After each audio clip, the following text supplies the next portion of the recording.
Hello दोस्तों, इस video में आप ये क्वेश्चन सीखेंगे। 0.4777 मीन्स 0.47 के ऊपर बार लगा हुआ है, इसको P अपॉन Q के रूप में लिखना है। तो ये एक नॉन टर्मिनेटिंग रिकरिंग डेसिमल है, यानी अशांत आवर्ती दशमलव है, जिसको कि हमें भिन्न में बदलना है। मैं आपको इसको करने के दो तरीके बताऊंगा, तो आप ध्यान से इस वीडियो को देखिएगा। सबसे पहले जो हम करते हैं वो लिखते हैं कि माना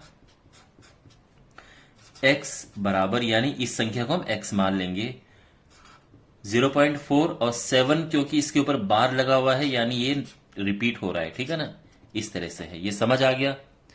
अब जैसा कि मैंने ऑलरेडी इस तरह की क्वेश्चंस आपको करवाए हैं और उसमें मैंने बताया कि जितने अंक रिपीट होते हैं उतने का मल्टीप्लाई करते हैं 0 के साथ। आई मीन टू से कि अगर एक अंक रिपीट होता है तो 10 का गुणा करते हैं, 2 अंक रिपीट होते हैं तो 100 का गुणा करते हैं, 3 अंक रिपीट होते हैं तो 1000 का गुणा करते हैं, यानी उतने 0 होने चाहिए। क्योंकि यहां पे केवल एक अंक रिपीट हो रहा है, देखो 4 रिपीट नहीं हो रहा है, ठीक है, केवल एक अंक रिपीट हो रहा है, तो इसलिए हम इसमें 10 का गुणा करेंगे। तो इसको हम समीकरण नंबर 1 नाम दे देते हैं और यहां पे लिखेंगे कि समीकरण 1 में 10 का गुणा करने पर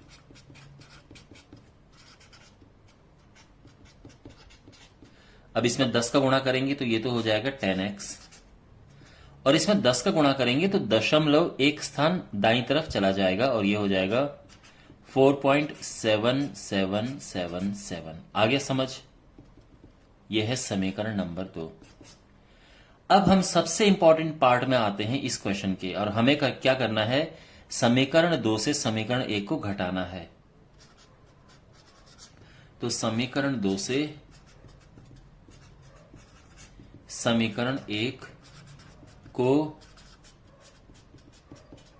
घटाने पर तो क्या हो जाएगा, देखो 10x is equal to 4.7777 dot dot dot, और x इज इक्वल टू इसके नीचे ये आएगा। तो ध्यान रखो, दशमलव वाली संख्याओं को कैसे घटाते हैं, दशमलव के नीचे दशमलव आना चाहिए। तो कैसे माइनस करेंगे, ये ऐसा आएगा 47777। यहां तक समझ आ गया। यहां पे आपको एक समझदारी वाला काम ये करना है कि यहां पे एक और 7 लगा देना है। उसका कारण क्या है कि जब आप माइनस करेंगे तो ये सारे कट जाएंगे, और अब आप ये प्रश्न कर सकते हैं कि सर ये एक्स्ट्रा 7 हम क्यों लेके आ गए। तो माय डियर, 7 की कमी तो यहां है नहीं, क्योंकि इसमें अनंत 7 है। तो आप 777 लिखते जा सकते हैं क्योंकि अनंत बार है। तो हमने एक और बार लिख दिया, और इससे फायदा ये हुआ कि जब आप इन्हें माइनस करेंगे तो ये कट जाएगा, ठीक है। तो अब 10x में से 1x माइनस हुआ तो ये हुआ 9x। यहां माइनस करेंगे, ये है 0, तो ये तो 0 हो गया, ये भी 0 है, ये भी 0 है, ये 0। 7 में से 4 माइनस हुआ तो 3 बचा, और ये 4 है। इतना समझ आ गया। तो यहां पे जो 9x है वो है 4.3, ठीक है ना, क्योंकि इसके बाद के 0 का कोई यूज नहीं है, इसकी वैल्यू पे फर्क नहीं पड़ेगा। तो 9x हो गया 4.3।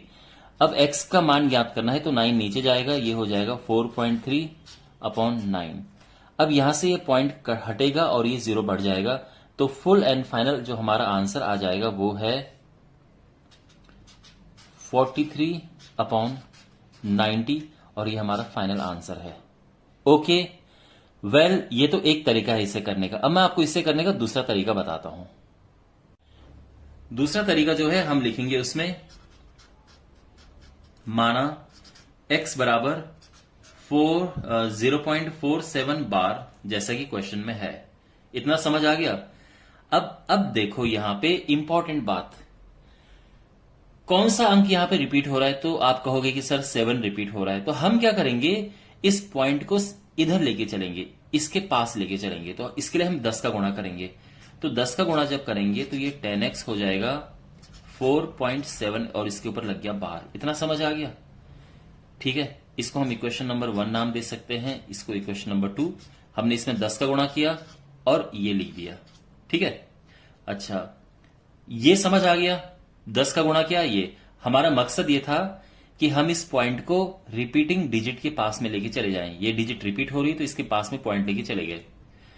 अब देखो कितने अंक रिपीट हो रहे हैं, केवल एक अंक यहां पे रिपीट हो रहा है, तो उसके लिए हम गुणा करेंगे। तो जैसे मैंने बताया कि एक अंक, देखो यहां पे जो हमने गुणा किया 10 का, उसका मकसद बस ये था कि इस पॉइंट को हम यहां पे लेके चले जाएं। मतलब अगर मेरे पास कोई संख्या होती 0.2157 बार, तो मैं इसमें किसका गुणा करता और ये x बराबर ऐसा होता, तो मैं इसमें करता 1000 की गुणा।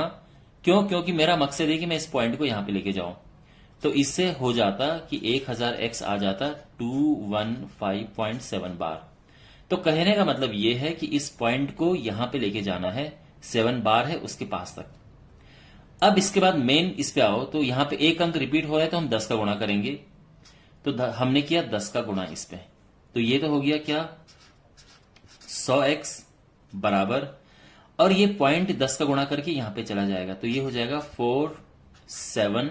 लेकिन यहां पे ये चीज वही आ जाएगी, ध्यान रखना। अब आप कहोगे कि सर पॉइंट तो आप इधर ले गए, तो ये दोबारा क्यों लिख दिया? क्योंकि माय डियर अगेन जैसे मैंने कहा 7 की कमी तो है नहीं, 7 तो अनंत बार है। तो जब ये पॉइंट इधर जाएगा इसका मतलब ये नहीं कि 7 खत्म हो गए हैं, 7 7 7 7 ये चल रहा है। तो बस एक 7 को हमने इधर खिसका दिया है और बाकी 7 के ऊपर फिर से बार लगा दिया है। ये स्टेप अगर आपको समझ आ गया ठीक से तो बाकी कोई भी प्रॉब्लम नहीं। तो इसलिए इस स्टेप को ढंग से समझो। ओके, अब अगेन हम क्या करेंगे, इसको इक्वेशन नंबर 3 नाम दे देते हैं और 3 से हम 2 को घटा देंगे। तो ये हो जाएगा समीकरण 3 से समीकरण 2 को घटाने पर, तो ये हो जाएगा 100x बराबर 47 ये बार, और ये है 10x बराबर 4.7 बार। तो जब माइनस करेंगे तो ये तो हो गया 90x, और ये आ जाएगा, देखो 7 बार माइनस हो गया, और ये 7 में से 4 गया 3, 43 आ गया। और इससे फाइनली जो आंसर आ जाएगा वो है x बराबर 43/90। तो आपका सेम आंसर आ गया है। ओके, वेल मैं उम्मीद करता हूं कि आपको ये अच्छे समझ आया होगा। अपना फीडबैक दीजिएगा कमेंट बॉक्स में, चैनल को सब्सक्राइब कीजिए, वीडियो को शेयर कीजिए। Thank you so much for watching. मिलते हैं अगले वीडियो में, टेक केयर।